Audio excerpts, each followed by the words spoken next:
As a rule, crimes have their own motives that help the police figure out who might have attacked the victim and under what circumstances. However, sometimes people's actions remain incomprehensible, even though they can lead to tragic consequences for the innocent.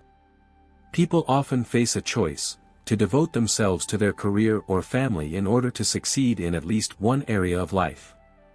Those who choose the former inevitably begin to feel the need to find a life partner and start a family over time. However, such a search can lead to sad consequences, because you never know who is actually hiding behind a profile on social media. Tifa Niemaher was born on April 29, 1973, in the city of Tulsa, Oklahoma, into a highly educated family. Her father was a university professor. Although the girl later became a housewife, she received a prestigious education, graduating from Harvard University. Her parents had high hopes for their daughter, expecting her to earn a degree and make their dreams come true. Tifa had a high level of intelligence. From birth, she had all the conditions to achieve success in life. The family provided a calm, loving environment. Considerable attention was paid to education, which almost immediately began to bear fruit. Academic achievements accompanied the heroine of this story from the very beginning. She graduated from school with honors, entered university, and met her parents' expectations. Of course, this affected her daily life. Tifa spent little time with friends, was somewhat unsociable, although she had the ability to communicate with anyone. It was only necessary to get to know her better, and she revealed her best qualities: friendliness, a great sense of humor, intelligence, and excellent manners. Tifa did not particularly seek romantic relationships. She was completely absorbed in her studies, and she enjoyed it. It seemed that she was able to move mountains with the power of her intellect, so she decided to postpone the search for a life partner for later. Closer to the events in question, Tifa was a 40-year-old woman who, despite her outstanding mind and thorough education, remained single and lived in her apartment in the small town of Tulsa, Oklahoma. Tifa had no difficulty finding a soulmate, although she really wanted to find her happiness. The woman had always been a great lover of pets. Her friends gave her 2 cats, jokingly saying that they never waited for their friend to get married, so they decided to present her with faithful life companions. These pets were great company for her. The woman adored her cats. She showered these 2 animals with all her love, talked to them as if they were her children. Obviously, they brightened up her loneliness, and the love was mutual, but the woman wanted more. During this period, Tifa held the position of associate professor in the Department of Chemistry at Northeastern State University. She was known as a very sociable, benevolent woman who could find common ground with anyone. Her lectures were distinguished by their informative content and contributed to the development of students. In addition, she always added jokes to her stories. Her classes were not boring, which students constantly noted. Everyone from her inner circle adored the cheerful Tifa. Apart from work, she was fond of crocheting and loved to go to karaoke with friends in her free time. In fact, for a long time, the woman was not burdened by loneliness. She worked a lot, became one of the leading specialists at the university, and was highly valued. Tifa always said that it made her happy and allowed her to develop in her chosen direction. While others were starting families and thinking about children, she thought about education and the accumulation of knowledge. But now the situation has changed somewhat. Over the years, the woman became more sentimental and wanted to find a worthy life partner who could help and support her in difficult times.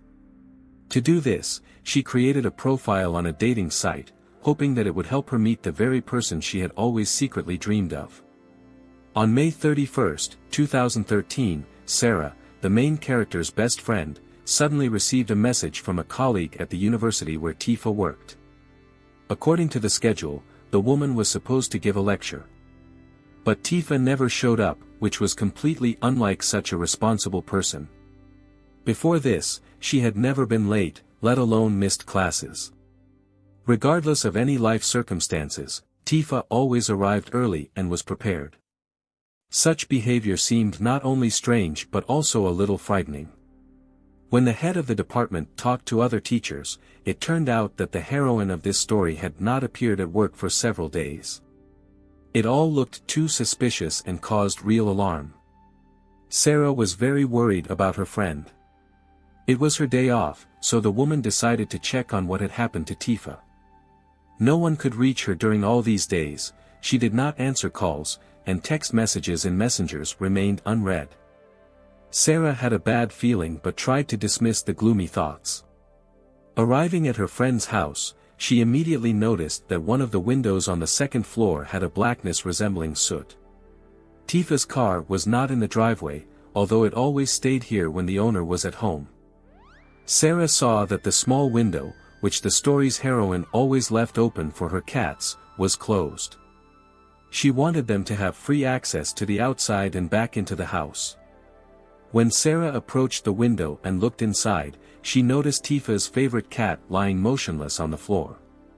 It seemed that the animal was dead.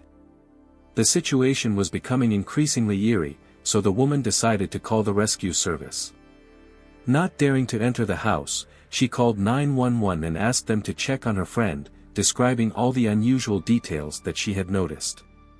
When the police arrived at the call, they easily got inside, as the front door was unlocked.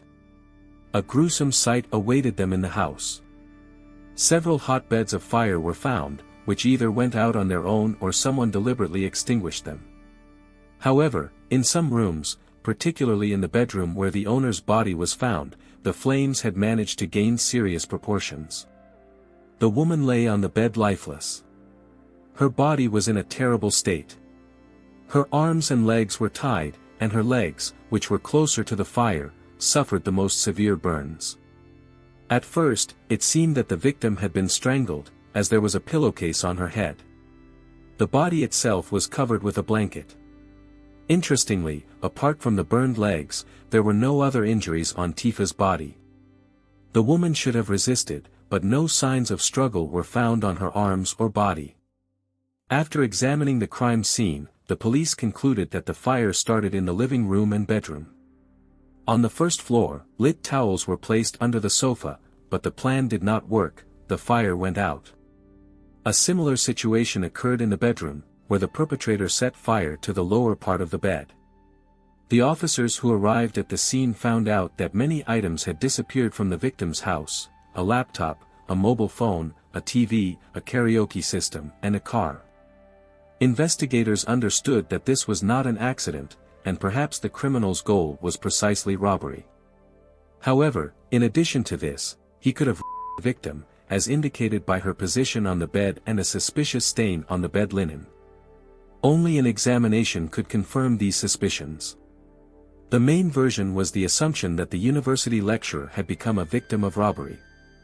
A citywide alert was announced about the start of a search for the victim's car, a red Ford Fiesta from 2011.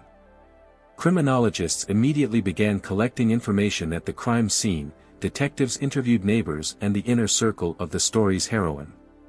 Given the absence of signs of a break-in, it was assumed that she was familiar with her killer and voluntarily let him into the house. First of all, the investigators talked to Tifa's mother, Maria.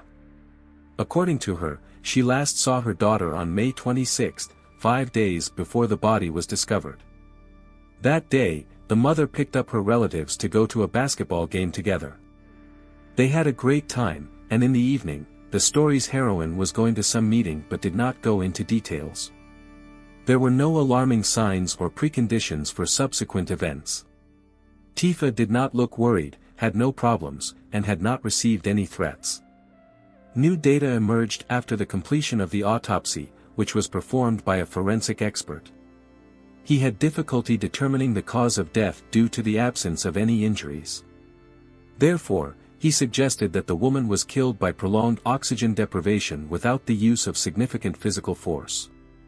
For example, using the same pillowcase that detectives found on her head. In such a case, the perpetrator needs much more time, but there are no traces of strangulation. The forensic expert ruled out fire as the cause of death, as no smoke was found in the woman's lungs. Obviously, she died before the flames broke out. The arson itself was most likely considered by the criminal as a way to hide any traces of the crime and destroy valuable evidence. The specialist was able to establish an approximate date of death. Tifa was killed on May 26, 5 days before Sarah went to the police. In this context, the information received from the victim's mother about the meeting that Tifa was going to on the day of her death seemed important. Now it was necessary to find out whom the deceased was planning to meet. To obtain more information, detectives needed the woman's data carriers and means of communication. Tifa's mother advised checking her personal office at the university, where she spent most of her time. At first glance, nothing special was found in the office. The laptop and phone were missing. However, the murdered woman's work computer was on all this time. Researchers discovered that the victim had a profile on a dating site. Her best friend confirmed that recently Tifa had been thinking about dating and romantic relationships. Despite previous failures, she wanted to find a life partner. The story's heroine used the popular Canadian site Plenty of Fish at that time. Law enforcement officers contacted the site administration hoping to obtain valuable information about the deceased woman's acquaintances and correspondence. But since the resource was Canadian, to gain access, it was necessary to make a request and wait longer for a response due to a greater number of bureaucratic procedures. Some time after this, it was possible to find the victim's car thanks to the information received. Oddly enough, the car was abandoned in the parking lot of the apartment building where the woman's parents lived. They did not mention this, and the situation seemed very strange. The detectives talked to the parents again. However, both had no idea that their daughter's vehicle had been literally under their noses all this time. After the interrogation, it became obvious that the victim's mother and father were not involved in the crime, as they had a reliable alibi. Investigators realized that the stolen car could have been deliberately planted at the parents' house to confuse the investigation and try to accuse the family of the deceased. In any case, it was decided to seize the vehicle for examination. Criminologists carefully examined the car in search of any clues that could point to the hijacker. Experts managed to find fingerprints on the steering wheel and other DNA samples that clearly did not belong to the victim. In addition, investigators found a sticky trace on the windshield from a toll road pass sticker. Apparently, it was originally glued on, but after the car was stolen, it was removed. Detectives found the sticker itself in the glove compartment, and thanks to it, they were able to establish a more precise time frame. The officers found out that this pass was received at 11 a.m. on May 26, 2013. Detectives suggested that on the evening of the same day, the criminal himself removed the sticker, which means that Tifa was already dead at that time. Finally, a response came from the administration of the Canadian dating site. It turned out that at the beginning of May, Tifa registered her profile and corresponded with several men at once. However, she communicated most actively with one interlocutor. Unfortunately, he did not indicate his real name and surname on the site.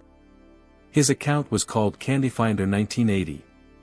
There was no photo or phone number in the profile, which immediately raised suspicions. This account was deactivated on the very day the university lecturer's body was found. Probably, this person was somehow involved in the murder, but it was impossible to track him down, as the suspect was carefully covering his tracks. Investigators were able to read the correspondence that took place between Tifa's profile called Letters Baby and the mysterious Candyfinder 1980. They communicated actively for quite a long time, flirted, and teased each other. However, nothing suspicious was found in their correspondence. Detectives also checked the list of the victim's phone calls. It turned out that she communicated quite often with one subscriber, but his name was not indicated in the contacts. After calling this number, the detectives could not reach anyone. Fortunately, after analyzing the phone number, it was established that it was registered to a person who introduced himself on another site as Big Daddy. It was the same Candyfinder 1980.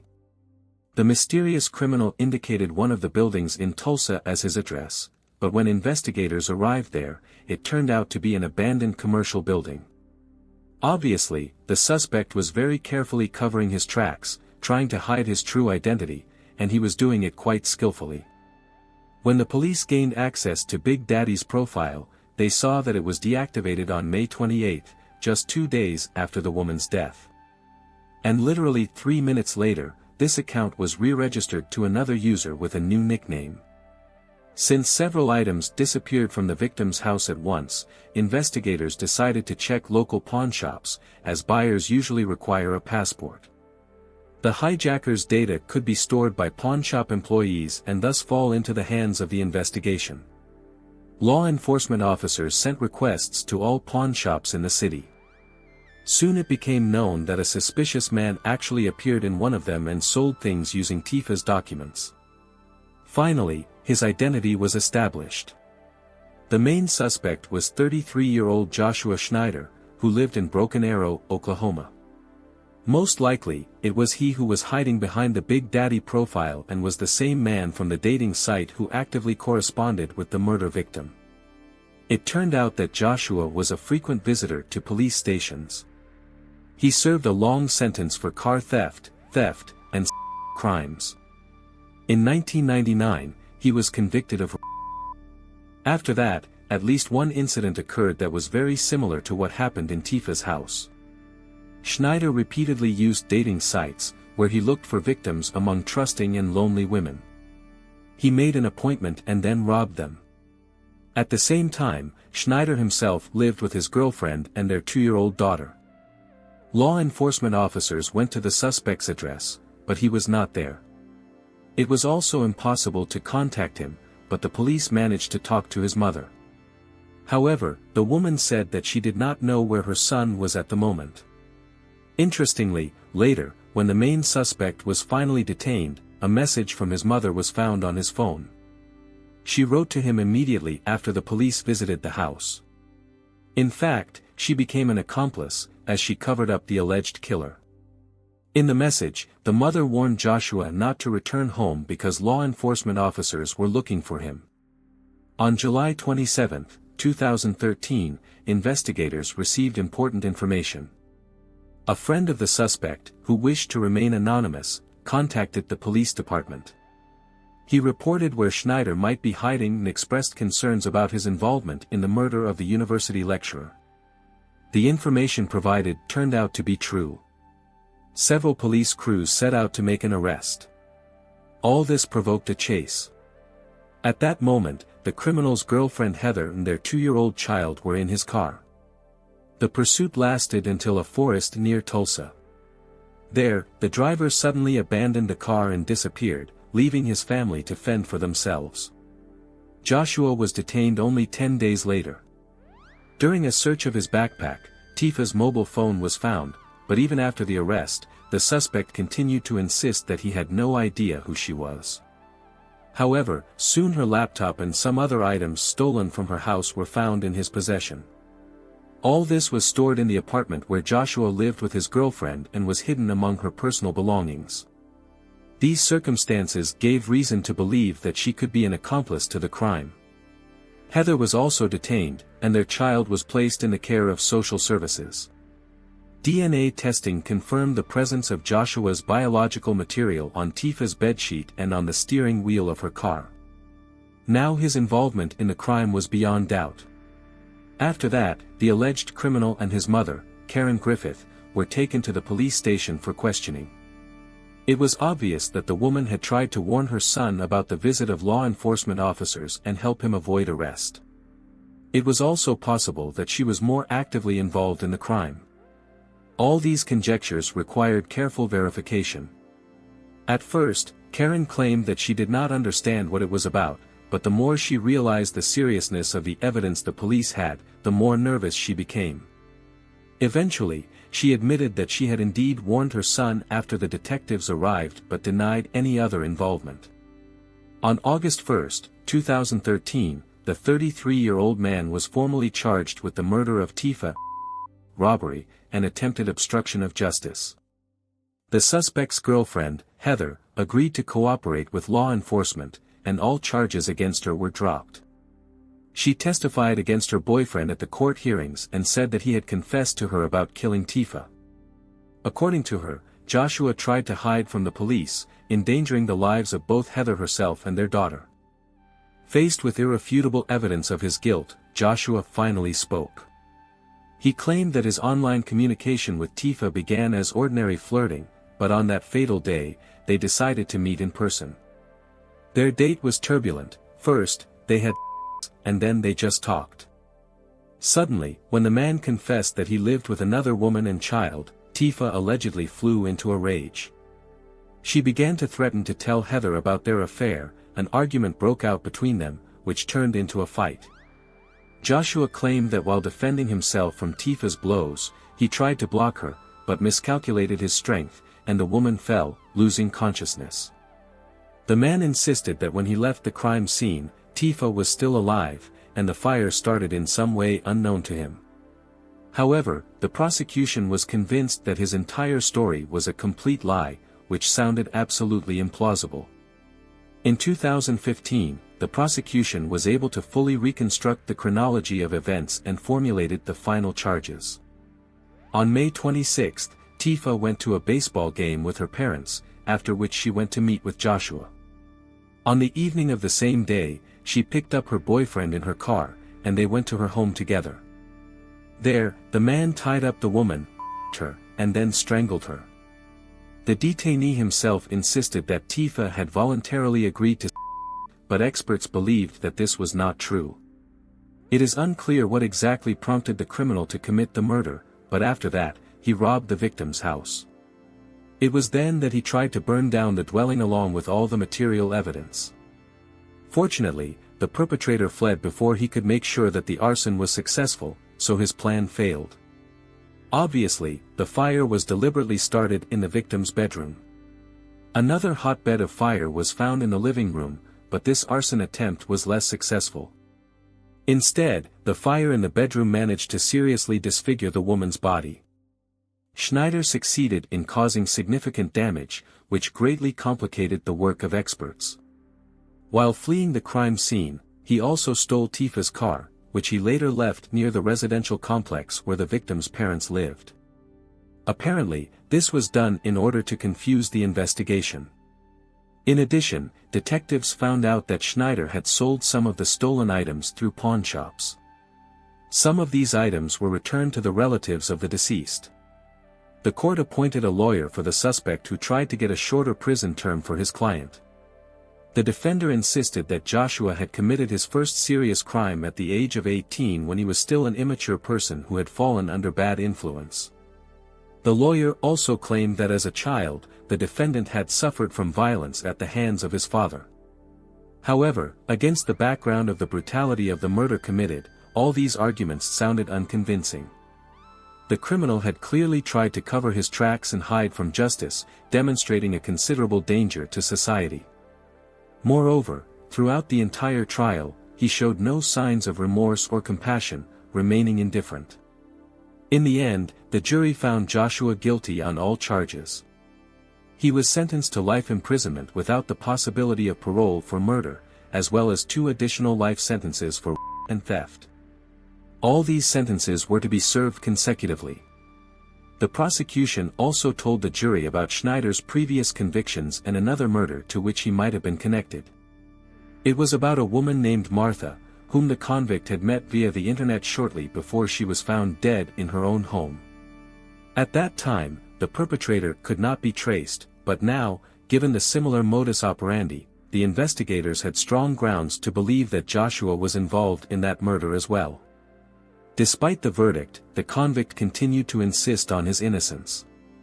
His lawyer tried to appeal the court's decision, claiming that the evidence presented during the 8-day hearing was insufficient for imposing 3 life sentences at once. The defender considered depriving his client of the right to early release an excessively harsh measure. In addition, he questioned the competence of the police officers who conducted the investigation and suggested that Tifa's death could have been the result of an accident or an unintentional killing, given that she had invited Joshua to her home herself. The lawyer succeeded in getting the case reviewed, believing that it would provide the accused with the right to a fair trial. He continued to insist on the violation of his client's constitutional rights and claimed that the investigation had done everything possible to accuse the first suspicious person. In his opinion, Joshua, with his criminal past, had become a convenient target, and only a retrial could correct the mistakes made. The defender believed that not all the evidence collected during the investigation had been properly presented to the jury. He even put forward an alternative version, according to which the killer could have been Heather, Joshua's girlfriend, who allegedly knew about his infidelity and had a motive for revenge. However, Heather managed to prove her non-involvement in the crime. During the retrial, it was decided to leave Joshua's sentence unchanged. He is still serving his sentence in the correctional facility in the city of Holdenville, Oklahoma. Despite this, his lawyer continued the fight and now appealed to emotions, reminding that the convict had a 2-year-old child who was about to become an orphan. The defender claimed that such a loving father as Joshua could not have committed such a brutal crime, because he allegedly sought above all to avoid re-imprisonment in order to be able to continue communicating with his son and take part in his upbringing. There were also repeated accusations against Heather, but they did not bring the desired result either. The appeal was rejected, and the sentence remained in force. After the tragic death of the heroine of this story, Northeastern State University established a special award in her name, which is now presented annually to teachers for outstanding achievements in their professional field. Tifa dedicated her life to working in the field of healthcare, taught chemistry, and published in scientific journals. She indeed managed to make a significant contribution to her cause, which deserves respect. Unfortunately, she was not destined to bring what she started to completion. Thank you for viewing this story. Write your opinion about it in the comments. Don't forget to subscribe and like the channel. Take care of yourself.